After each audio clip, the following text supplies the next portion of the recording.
Hi again. I'm doing a video on Afeni Shakur, and I'm playing a video from a 6-part series called Can't Get You Out of My Head by Adam Curtis. For those you don't know, he's a documentary filmmaker. He often does documentaries for the BBC. As much as I don't like the BBC, they have put some decent documentaries, or half decent ones. The reason why I play this documentary because I'm talking about Afeni Shakur, Black Panthers, and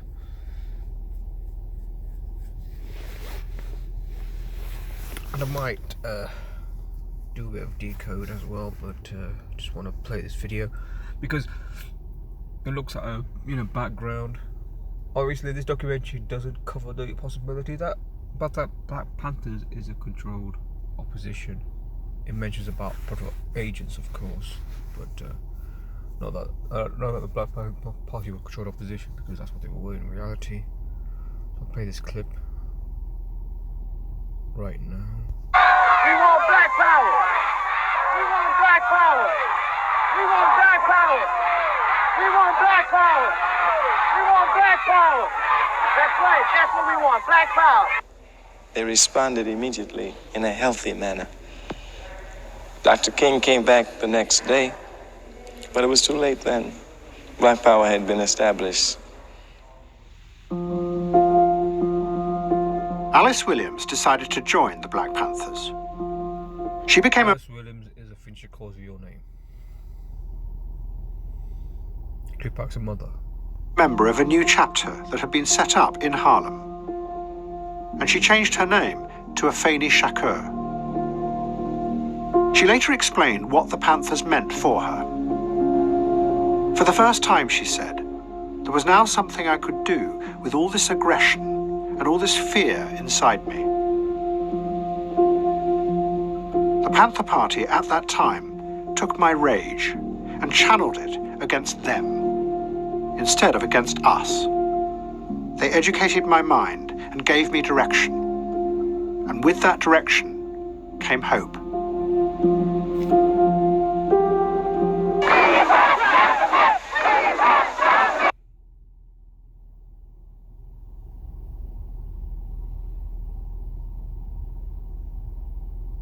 Speech by Bobby Seale, one of the leaders of the Black. Nowhere does it mention a background. Alice Faye Williams had been born. Yeah, I just want to rewind a bit back because this is important. Her background, who she was. Alice Faye Williams. Then she calls herself Afeni Shakur. North Carolina. She had run away from home when she was young because she was frightened of her violent father. And she came to New York when she was 15. She managed to get a place to study at the School of Performing Arts.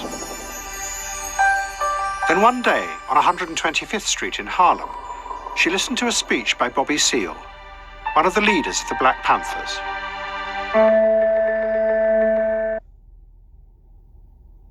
But I don't know about you, but does this guy resemble Tupac by any chance? People should consider the possibility this is Bobby Seale, one of the leaders of Black Panther. She went to the School of Performing Arts, like Tupac did. I mean that's a quite a giveaway as to the fact that she was a theatrical actor playing over a role. I mean, that's probably what these organisations were. They don't know what they were saying with it. They were just there to carry out psyops, to give the false illusion that they're giving power to the black people, and or any other movement for that matter, like with the anti-war movement, with this BLM or Stop the War Coalition or whoever it is, giving false hope. That's what they would do. That's what they were created to do. The Black Panthers believed that the only way to stop racism in America was for black people to get power. Simply changing the law was not enough. The anger and the fear remained hidden away in millions of people's minds. revolution was black power. And the first person to articulate this was Stokely Carmichael on a civil rights march in Mississippi on one day when the more moderate Martin Luther King was absent. Stokely Carmichael. I mean, that's the chap that I played earlier. He was talking about, you know, we need black power. Stokely Carmichael, 72, like Jesuit Order, 72, 99, like racism. Yeah, 99 stamped on him. Get that out of the way.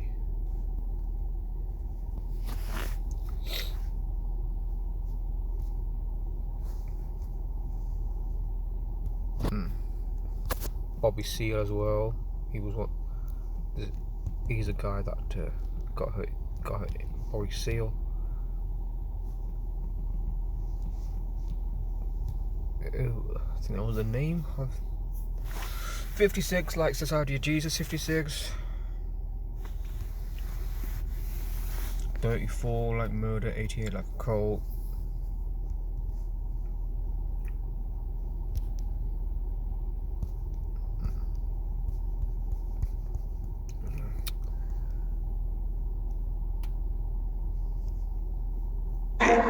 On one day when the more moderate Martin Luther King was absent. So I just made a speech building up to it, building up, showing that it wasn't a question of morality, it wasn't a question of being good or bad, it was simply a question of power. And that we black people had no power, and we had to have some power. The only type of power we could have is black power. Black power. We want black power. We want black power. We want black power. We want black power. We want black power. We want black power. We want black power.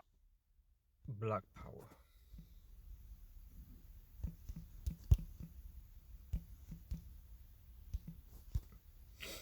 Black power. 56, like decided Jesus. 56. Francis Bacon cipher 211, the 47th prime. 39, another number that we're familiar with, you know, Malcolm X is 39. 39, like Saturn. I mean, these people, they're not who they say they are.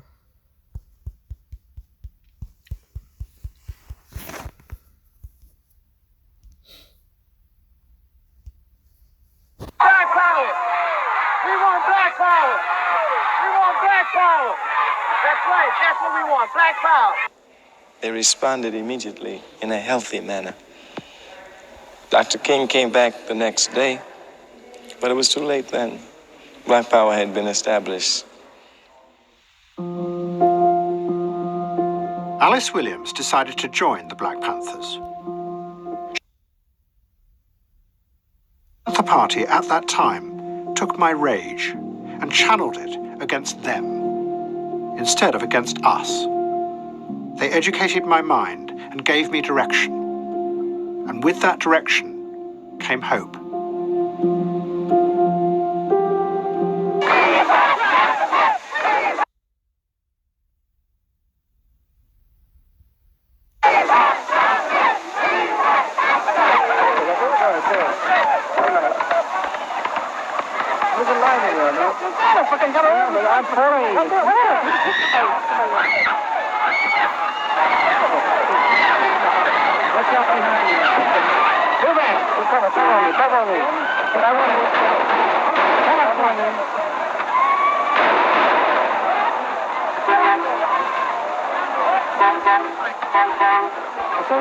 Oh, there were. I saw in the precinct a number of men and women being brought in. I had contact with some of the women when we were in the precinct. Okay, let me just forward this a bit.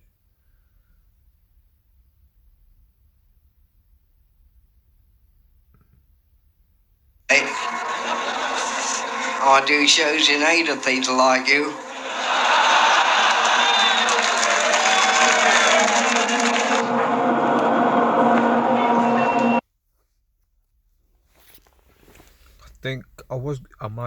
I think I might show the next chap, Michael X, he was often known as.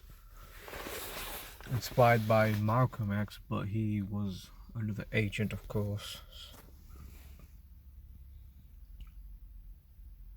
But I think I'll just stick to Afeni Shakur.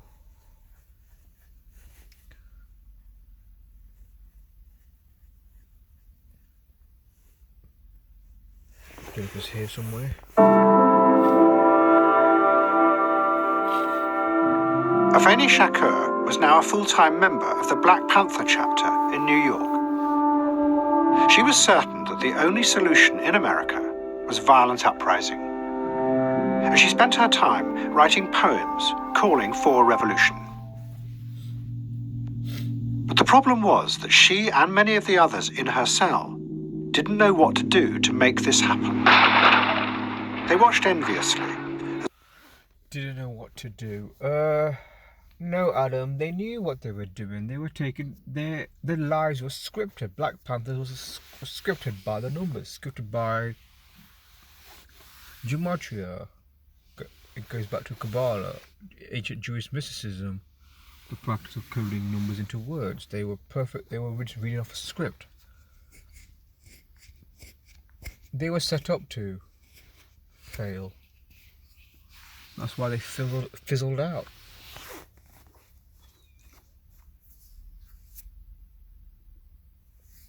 The other Black Panthers on the West Coast fought running battles with the police and the military. All we have to say is all power to the people, and you can jail a revolutionary, but you sure can't jail a revolution. Baby, you gonna have some dealing to do, because niggas ain't gonna stop until they either get freedom or destroy everything that they run across. How many of you with? The question of who to attack in New York got more and more complicated. Some of the Panthers argued that they should target the ruthless landlords who made them live in rotting apartments, and the bankers who refused to lend blacks money, so they could never escape from the slums. These, they said, were the agents of imperialist control. But in New York, the majority of landlords and bankers were Jewish. And we are being Jewish. The landlords and the bankers are Jewish. That's what he just said right there. Normally.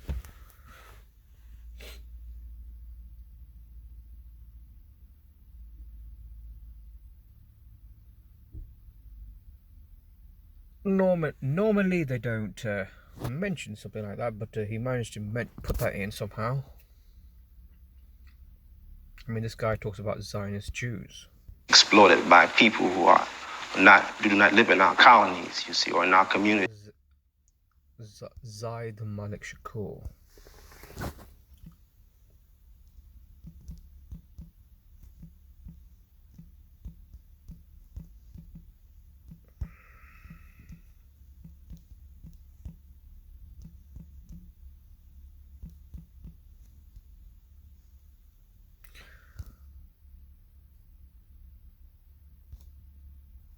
$47. That government agent.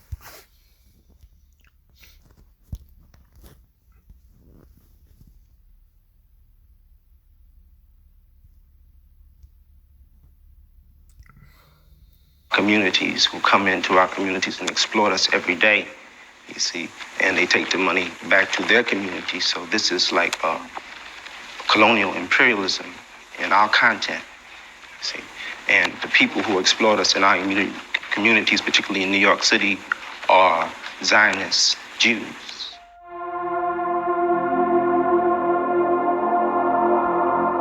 Afeni Shakur's group came up with a plan.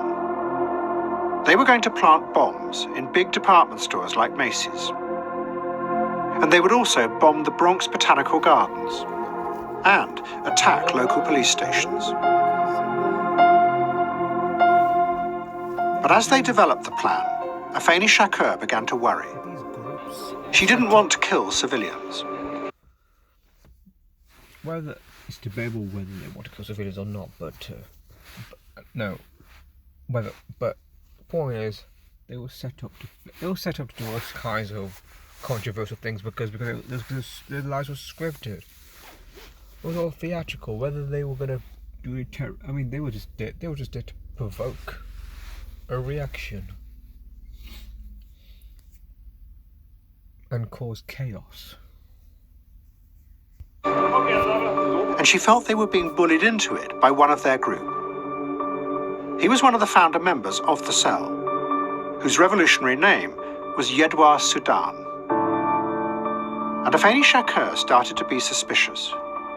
She wondered if he might really be an undercover policeman. Shakur told another member of the group about her suspicions, who then went and confronted Yedwa Sudan. Sudan immediately pulled out a gun, fired 2 bullets into the table in front of him, and denied it. He said that Afeni Shakur was just being a typical emotional woman.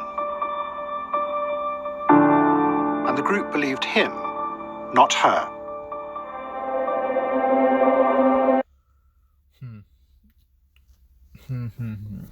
Well, I don't believe for a moment there was a split between them. Again, this is another piece of propaganda because they were just there to give folks hope that they were gonna do something for their people, but they didn't do anything really.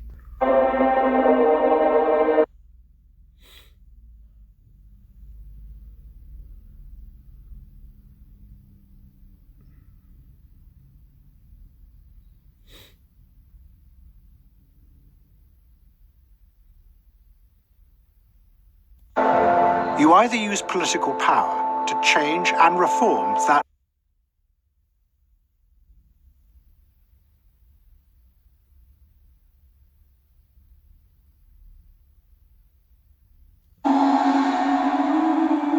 But there was one person who was about to show that even in the growing mood of paranoia and defeat, an individual who believed in the idea of revolution could take on the power of the state and defeat it. One morning, armed police stormed into Afeni Shakur's apartment and arrested her. All the other members of her cell were also arrested. They were charged with what the government said was a giant plan to destroy those elements of society which the defendants call the power structure. It included attacking police stations and planning to bomb 5 large department stores and the Bronx Botanical Gardens. They became known as the Panther 21. Their trial was held in a state of paranoia about further attacks by the Panthers. But it also caused a sensation when it was revealed that 3 of the founding members of the group had been undercover police officers. What was stranger was that some of those officers seemed to have been unaware that there were other undercover agents in the cell. They were also the most active members of the group. We had to organize everything, one of the undercover agents explained at the trial, because everyone else in the group was off doing what they called their own shit.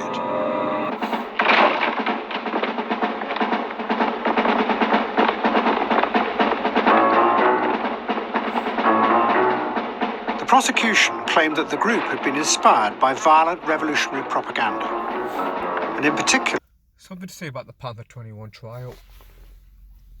It's saying here about there was undercover agents and there was other educated agents. I mean, the point is, they were all agents, not just of FBI or CIA, but of the Jesuits, of course.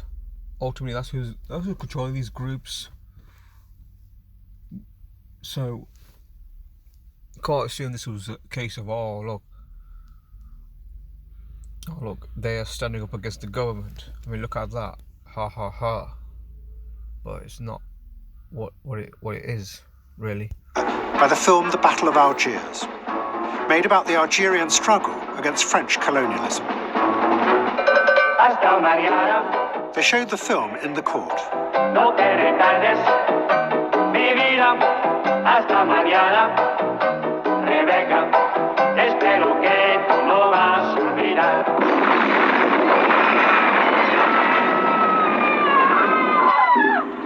Unlike all the other Panthers, Afeni Shakur chose to defend herself. And at the end of the trial, she cross-examined the leading undercover agent. He was the man she had suspected from the start, Yedwa Sudan. His real name was Ralph White. A journalist who was in the courtroom wrote a book that described what happened. Yeah, her legacy would lead to Tupac. Ralph Wright. Yeah, he's the. I mean, hopefully I spelled that right, so it's not 47 like government, 32 like Jesuit order. I mean, I hope it's the right spelling, or it's not this one. Well, if it's the other spelling, you know, it's still equals agent or government, like 47. Government 47, agent 47. It's still that. I think I'm running short of time, but I'm going to try to finish it off. A journalist who was in the courtroom wrote a book that described what happened. She started by getting White to admit that really most of the inspiration for the plots came from the undercover agents. Not only had they continually pushed for the violence and suggested the targets, but they had also arranged to buy the dynamite of yet another undercover agent. They had also arranged for the cars to transport the dynamite. That really, the plot to attack America had been created and driven by the American authorities. But then Afeni Shakur went further. She talked to White in the courtroom, not as a police officer, but as a comrade that she had spent 18 months with, and asked him about the activism that they had done together in the community. He said that he thought what they had done was powerful, inspiring, and he said, beautiful. She asked if he had misrepresented the Panthers to his police bosses. He said yes. She asked if he had betrayed the community. He said yes. When the jury was sent out, they talked for 40 minutes, came back and acquitted all the defendants.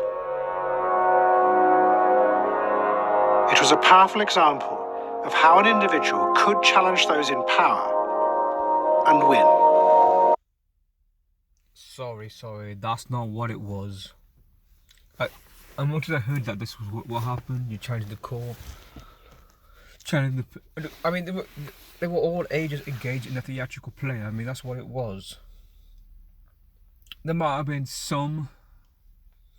I mean, I don't know how big Black Panthers were, but there might have been some that were sincere. But most of these people in court, I think, were agents. I suspect. Same with her, Afeni Shakur. Afeni Shakur. 113 like bullshit and mainstream. 67 like blood sacrifice. 39 like Saturn.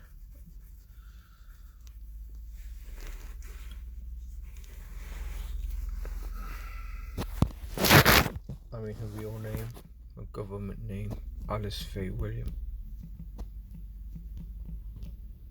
Alice Faye Williams.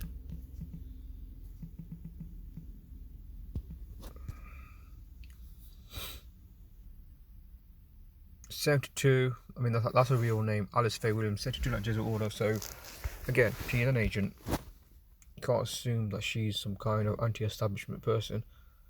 That's what these people do. Create these false heroes.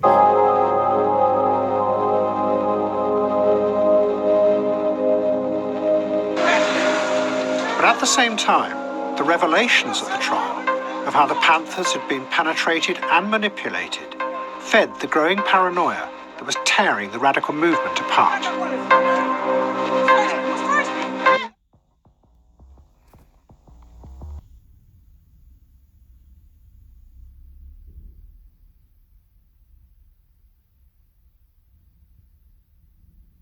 Not in the system, but its weakness would Trinidad. to the river. And the words of revolution. But in reality, nothing ever really changed. And what was forgotten in this new age, including by the psychologists who were exploring the self by drilling ever deeper, was that what you are and what you feel comes not just from inside you, but from where you are in the power structure, because that flows through you too. Jiang Qing now joined with 3 others who had run the Cultural Revolution. They were determined to seize power when Mao died. They were known as the Gang of Four. And Michael X never made it to the river. He was captured and brought back to stand trial in Trinidad. He was found guilty of murder and hanged.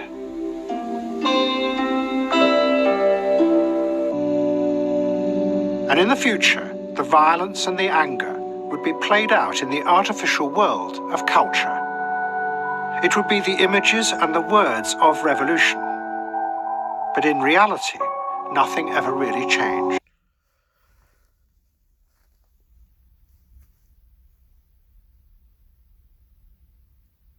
Nothing really changed for the simple fact it was scripted to happen this way. The Black Panthers, they rise and they fall, and then after the Black Panthers fluctuate, they're gone, she goes on drugs. It's instead of trying to carry on being a revolutionary, she just ended up being a drug addict. Again, it's by design. Whether she was into drugs or not, I don't know, but because a lot of these stuff is scripted, so it's very hard to believe anything when it's all done by an ancient code, Kabbalah, gematria, putting the coded numbers into words, as I said before. So hard to say. So that concludes the video. Next video I'll cover Michael X, but that will be a later date because I don't want to do other stuff as well. So that ends this recording.